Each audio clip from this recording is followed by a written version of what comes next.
Stop. I'm really going to keep an eye on that.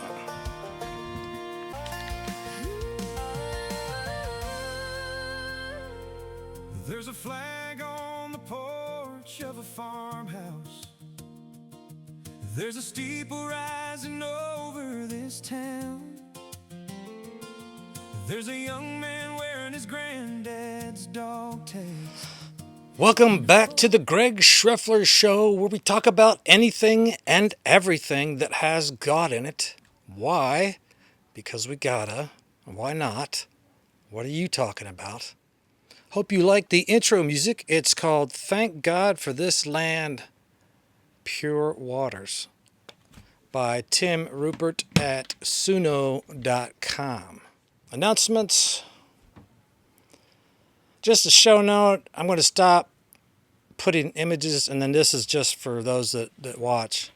I'm going to stop putting images up of persons that we're talking about, because what I've discovered is that a lot of these people, there's no accurate image or representation of them. So whatever image you end up seeing is just an artist's interpretation. So if you see an image, then that means an image existed. Otherwise, I'm going to stop doing that just to try to stay accurate. Don't forget to support the show. Registered at Gravesend Go and GoFundMe.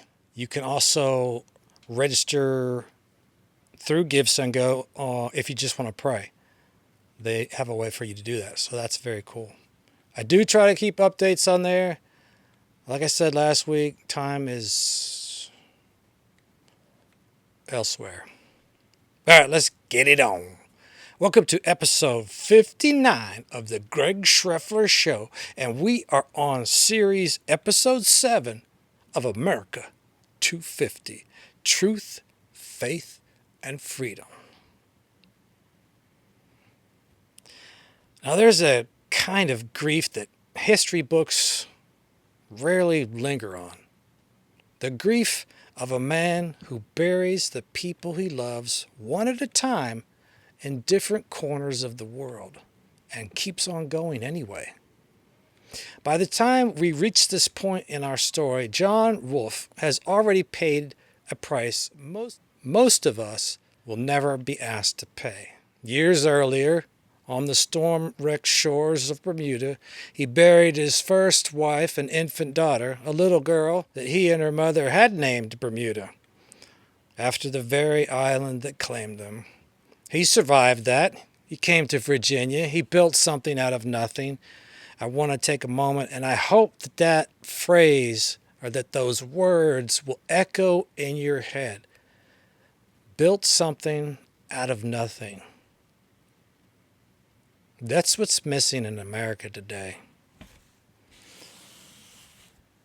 Now, for those of you that have done that, kudos to you.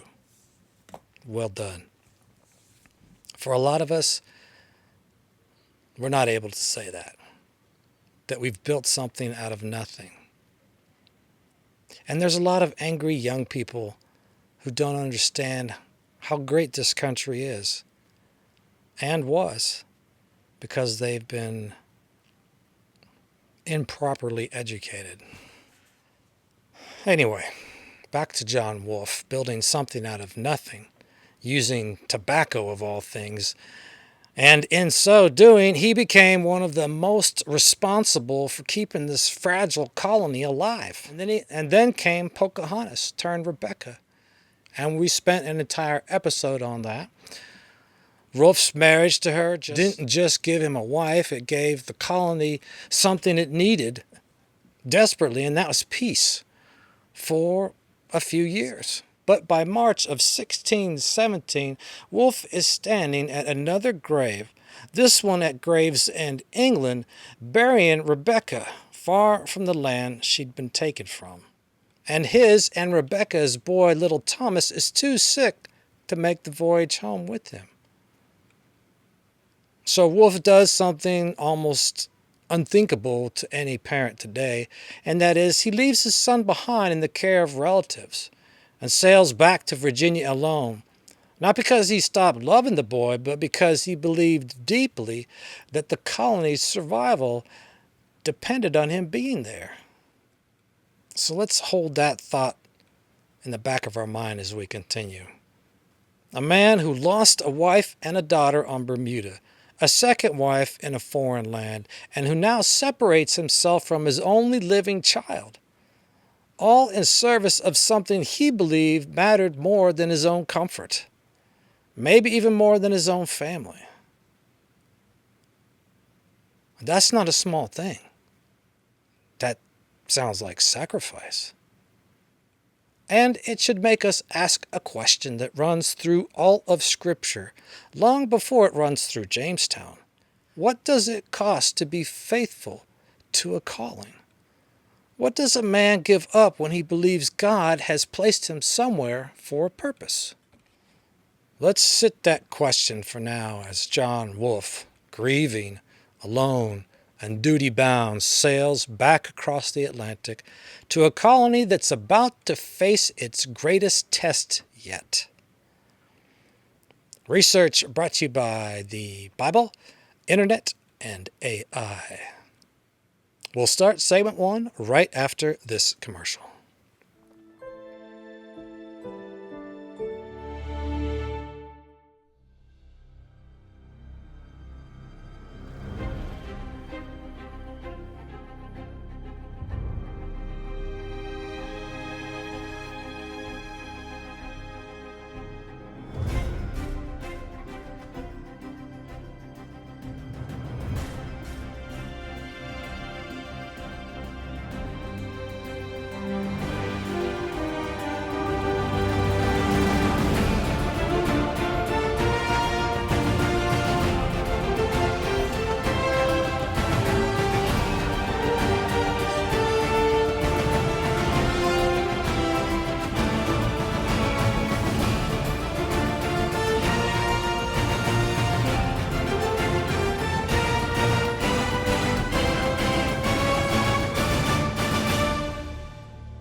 All right, segment 1, The Return.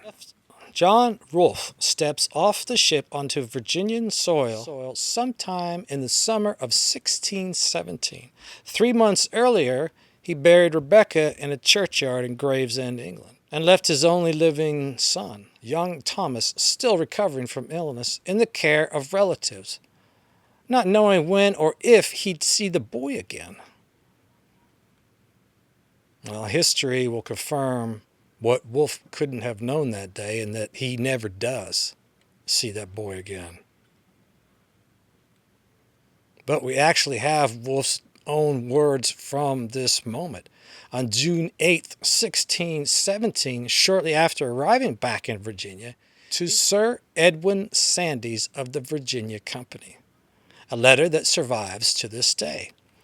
In it, he speaks of his grief over Rebecca's death, explains his decision to leave Thomas behind, and asks that Sandys continue his support for the boy for my child's sake, air quotes, his son. Rolfe writes, being the living ashes of his deceased mother, air quotes, meaning the last living remnant of the wife he'd lost. It's not a triumphant letter. It's a man managing grief and duty in the same breath, and asking in his own hand that someone look after what's left of the woman he loved. Now, we don't have a document where Rolfe says outright, I returned to Virginia because God wanted me to, air quotes. That's silly. But we do have his words from 3 years earlier, in 1614, when he wrote to Governor Thomas Dale, explaining his decision to marry Pocahontas in the first place. And there, Rolfe is explicit. He says he pursued the marriage for the good of the plantation, for the honor of our country, and for the glory of God, and for my own salvation, air quotes. That's not interpretation. That's Wolfe's own stated conviction in his own hand. So I think it's fair to say that that's likely the same conviction that motivates him now, feeling like he has a divine purpose in pushing forward. Maybe that's what keeps him going. Maybe that's what's animating him in 1617 as he sails back alone. What we can say for certain is what Rolfe built once he got back. He was granted land, hundreds of acres near Hog Island, more near Mulberry Island. He was seated on the governor's council and will go on to serve in Virginia's House of Burgess, the first representative government in English America. Did you know John Wolfe was a pretty significant character? Would the colony have survived without him coming up with a way for the colony to hold its own, to bring about its own prosperity? No. In the tobacco that he'd begun cultivating years earlier is now a sweeter strain grown from seed out of Trinidad and the Spanish West Indies. It's no longer an experiment. In 1617, Virginia ships 20,000 pounds of it to England, and the next year is more than double. I wonder if Rolfe thought about this psalm as he walked through the tobacco fields. They who sow in tears shall reap with joyful singing. He goes back and forth weeping, carrying his bag of seed for planting. Will indeed come again with a shout of joy, bringing his sheaves with him. Psalm 126, verses 5 through 6 in the Amplified. Rolfe's sowing was literal, but I think it was something more too. A man pouring grief into his work and calling it faithfulness. But here's something troubling. Everything Rolfe is building rests on a piece he didn't create alone. That piece was resting on the goodwill of one man, Rebecca's father, Wohunsanuka, known to the English as Powhatan. And in 1618, the year after Rolfe's return, that man dies. Leadership of the Confederacy, what the Powhatan people called Senakomiko, passes to his brother. At least that's what most historians, not all, but most, believe. Passes to his brother Opechancanough, a war chief of the Pamunkey people. And where Wohunsanuka had his final years chosen patience with the English, Opechancanough does not share that instinct. The ground is shifting under John Wolfe's feet, and he doesn't even know it.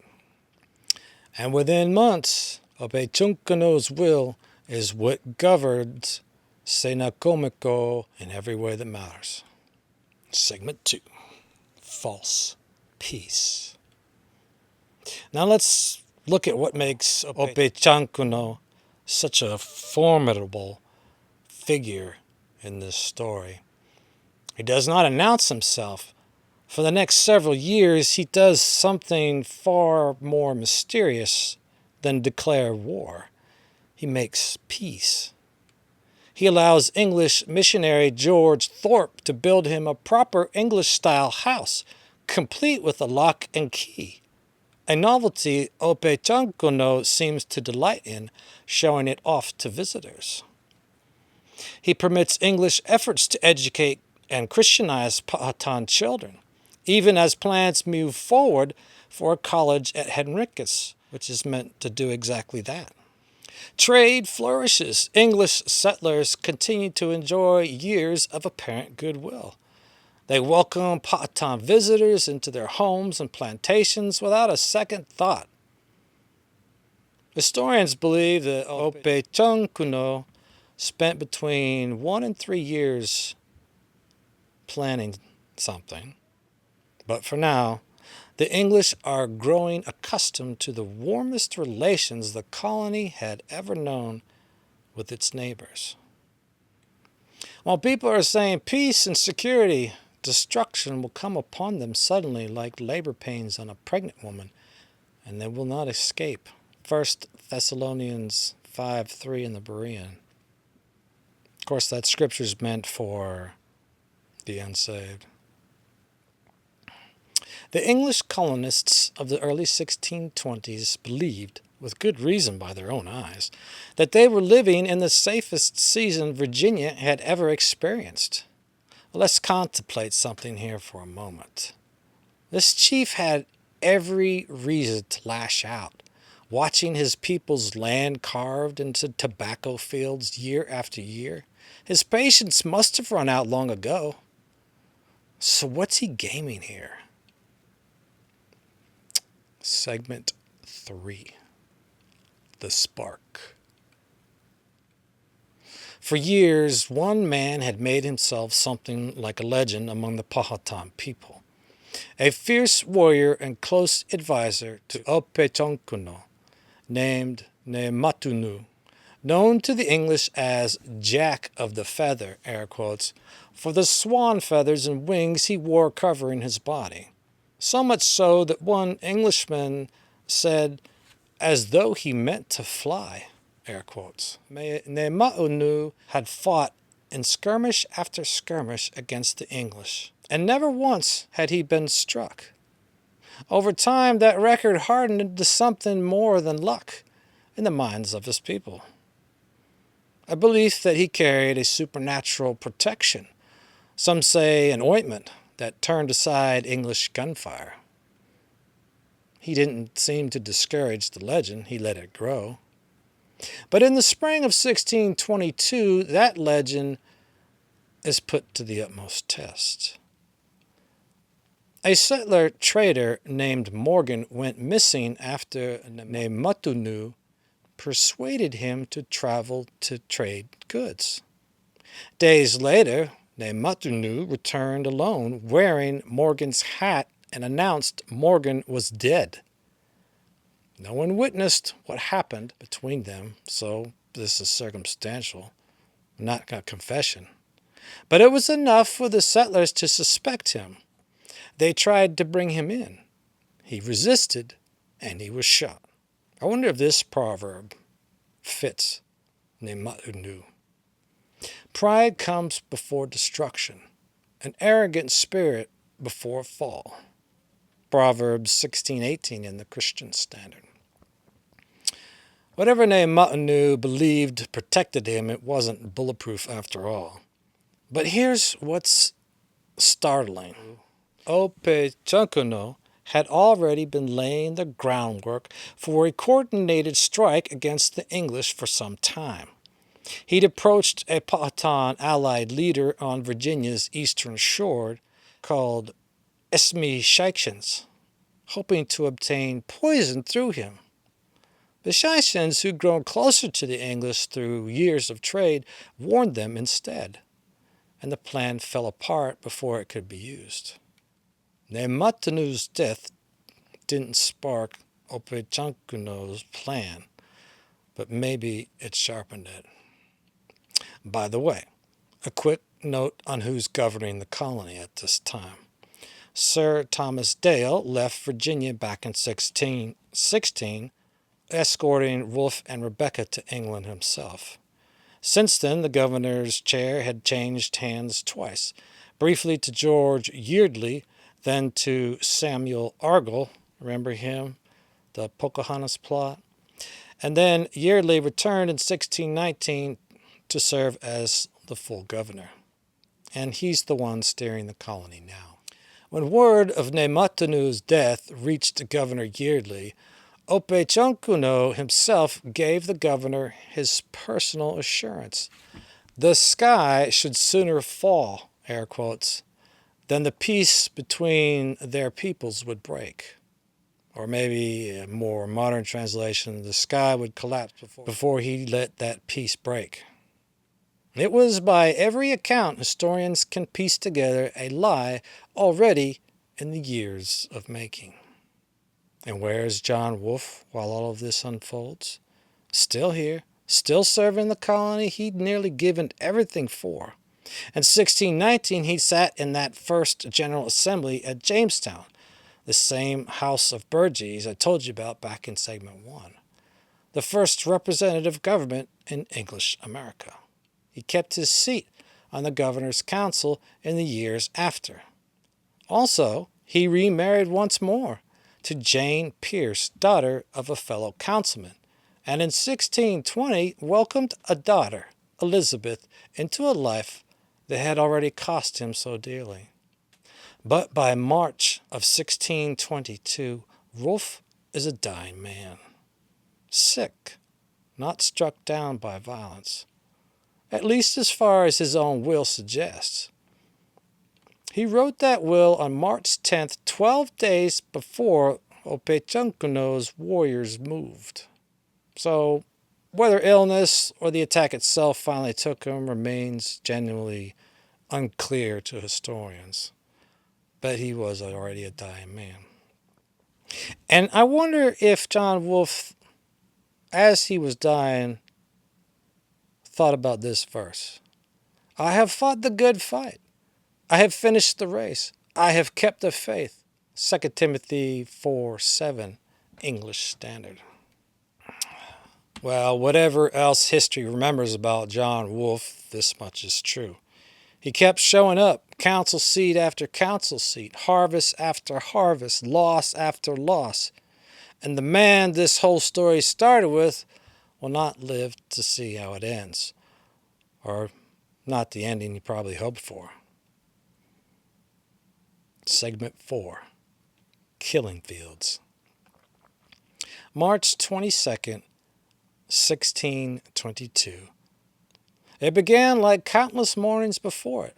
Powhatan visitors, many of them familiar faces, some regular guests in English homes, they arrived at settlements up and down the James River, carrying deer, turkey, fish, and other goods to trade, just as they'd done for years. They came unarmed. Many were invited in, offered food or drink. Then, at a signal, they picked up whatever was nearest, a hoe, a kitchen knife, a colonist's own gun, and began killing everyone in sight. It happened at more than 30 settlements almost simultaneously, and it happened fast. Historians describe families cut down in their own homes before they understood they were under attack. Even George Thorpe, the same man I told you about in segment 2 who'd built Opechakuno, that English-style house with the lock and key, who'd spent years trying to educate and befriend the Powhatan people, was killed that morning. So what did that friendship get him? By the time it was over, 347 English men, women, and children were dead, close to a quarter of the entire colony. Do you think this psalm might reflect what happened here? Not violence from a stranger, but betrayal from someone you trusted. For it was not an enemy that reproached me, then I could have borne it. Neither was it he that hated me that did magnify himself against me, then I would have hid myself from him. But it was thou, a man, mine equal, my guide, and mine acquaintance. We took sweet counsel together, and walked unto the house of God in company. Psalm 55:12-14 in the King James. That's the particular cruelty of March 22nd. It wasn't an ambush by unknown enemies. It was carried out by neighbors. Only one place saw it coming, Jamestowne itself. They finally got a break, huh? Across the river lived an English planter named Richard Pace, who'd taken in a young Powhatan man. Most sources call him Shanko. treating him, in the language of the time, as his own son, air quotes. Shanko had converted to Christianity. The night before the attack, his own brother came to bring him in on the plot. But instead, stricken by conscience, Shanko warned Pace, who rode across the river before dawn to alert the governor. Jamestowne armed itself in time. Almost nowhere else did. And John Rolfe, the man this whole episode began with, doesn't survive this season. I told you in segment 3 that he'd written his will on March 10th, 12 days before this morning. Already gravely ill. And like I said, whether it was that illness or the attack itself that finally took him, historians still can't decide. But either way, by 1622, the man who buried 2 wives, an infant daughter, and left his son behind for the sake of his colony is no more. The peace Rolfe helped build with his own marriage lasted in and about 8 years, past his father-in-law's willingness to keep it. It did not survive contact with a leader who never intended to keep it at all. Be right back after this commercial.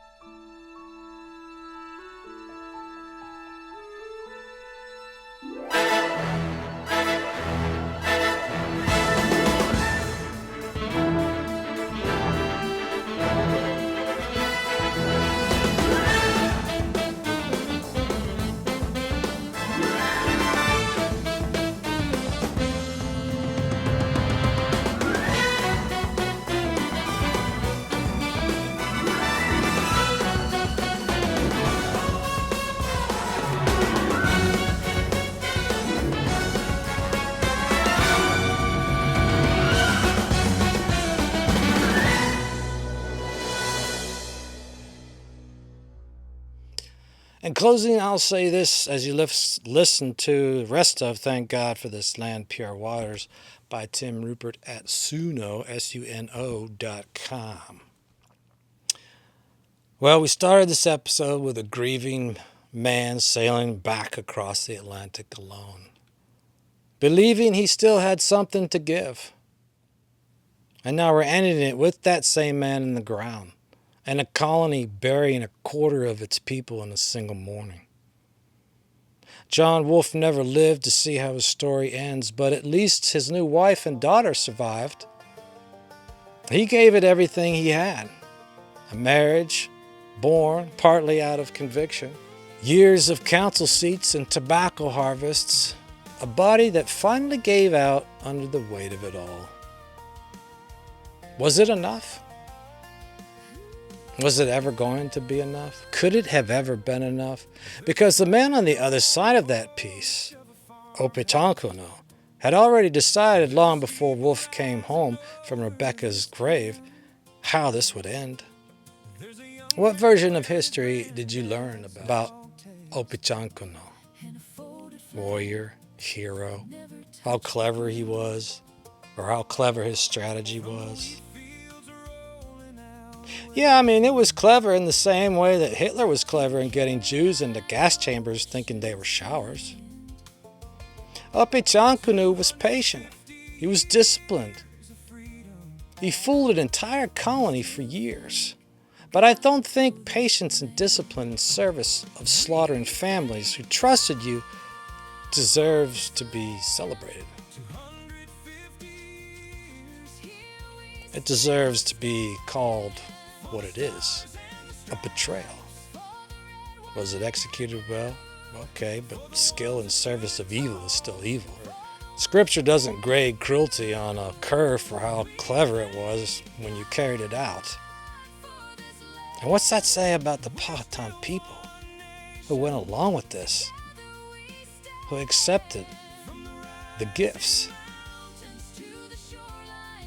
I get the sense that what you heard about American history was how evil America was. So I'm hopeful and grateful that at least As you're listening, you get to hear the rest of the stories, as Paul Harvey used to say. But yet, I don't want to leave you with only that. Because in the middle of this whole dark morning, there's Shanko, a young man raised in two worlds, given every reason by blood and loyalty to stay silent. But instead, he chose to warn a family that treated him like a son. One conscience in the middle of a conspiracy built by hundreds. That's not nothing. Is that the same thread that runs through all of Scripture? That even in the worst moments of human history, God leaves a remnant, a witness, someone who chooses differently? Jamestowne didn't survive March 22, 1622 because the colonists were strong enough to see it coming. It survived because one young man's conscience wouldn't let him stay quiet. Have we let our conscience stay quiet in times we shouldn't have? Next time, we'll pick up in the aftermath. A colony reeling, a war beginning, and a relationship between two peoples that will never again look like it was in Rolfe and Rebecca's time. Well, hey, thanks for watching. Thanks for listening.